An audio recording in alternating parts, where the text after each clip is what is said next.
व्यवस्था कहाँ है इस राज्य में? जोर जबरदस्ती यही उनका कानून है और जोर जबरदस्ती से यहाँ राजनीति चलाई जा रही है और दिल्ली से उसका नियंत्रण हो रहा है। जो भी सरकार के खिलाफ आज जोर शोर से अपना आवाज बुलंद कर रहे हैं लोकतंत्र बचाने के लिए, उनके सबके खिलाफ एक साजिश रची जा रही है। कुछ भी हो सकता है, हमले भी हो सकते हैं हमारे सबके ऊपर, राहुल जी के ऊपर। गुंडों की मदद लेकर हम सब पर हमले हो सकते हैं। लेकिन जब से इस देश में 10 साल में हमने देखा है बीजेपी का शासन जहां जहां है या बीजेपी की पुरस्कृत शासन है, जैसे महाराष्ट्र में, वहां लोकतंत्र का,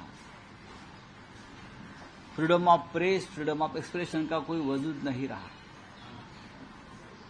अब जिस विधायक का आप नाम ले रहे हो वो तो सत्ताधारी पार्टी का है एक विधायक, और दूसरा विधायक जो है जितेंद्र आवाज, वो विपक्ष का है। दोनों के ऊपर हमले होते हैं। तो कानून व्यवस्था कहाँ है इस राज्य में? कहाँ है पुलिस, कहाँ इंटेलिजेंस है? ऐसी बहुत सी बातें इस राज्य में चल रही है। महाराष्ट्र बड़ा राज्य है और महाराष्ट्र की जो पहचान है देश में, वो कानून व्यवस्था के लिए महाराष्ट्र पहचाना जाता था कि अगर बेस्ट लॉ एंड ऑर्डर कहाँ है तो महाराष्ट्र में है, मुंबई में है, पुणे में है।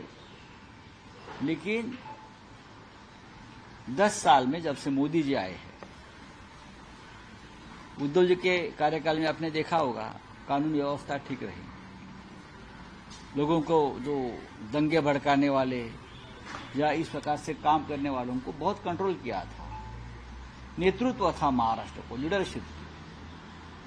अब सत्ता पर कोई नियम बाह्य व्यक्ति बिठाया है संविधान के खिलाफ जाकर, वो तो गुंडागर्दी करेगा और गुंडागर्दी का समर्थन करेगा। आपने लोकसभा चुनाव में देखा है, उससे पहले भी देखा है। जोर जबरदस्ती यही उनका कानून है और जोर जबरदस्ती से यहाँ राजनीति चलाई जा रही है और दिल्ली से उसका नियंत्रण हो रहा है। जिस प्रकार से दाऊद एक जमाने में मुंबई का अंडरवर्ल्ड कंट्रोल कर रहा था, उस तरह से मुंबई और महाराष्ट्र की सत्ता और ये सब जो चल रहा है ना, दिल्ली से कंट्रोल हो रहा है, गुजरात से कंट्रोल हो रहा है। इसलिए हम सब उसकी कीमत भुगत रहे हैं। सर, राहुल गांधी ने किया है, ईडी की रेड हो सकती है। हाँ, ईडी की रेड हो सकती है। राहुल गांधी कहा है, राहुल गांधी जी ने जो भी सरकार के खिलाफ आज जोर शोर से अपना आवाज बुलंद कर रहे हैं लोकतंत्र बचाने के लिए, उनके सबके खिलाफ एक साजिश रची जा रही है और ये साजिश यहाँ नहीं विदेश की भूमि पर रची जा रही है। ये मैं आपको बता रहा हूं। कुछ भी हो सकता है, हमले भी हो सकते हैं हमारे सबके ऊपर, राहुल जी के ऊपर।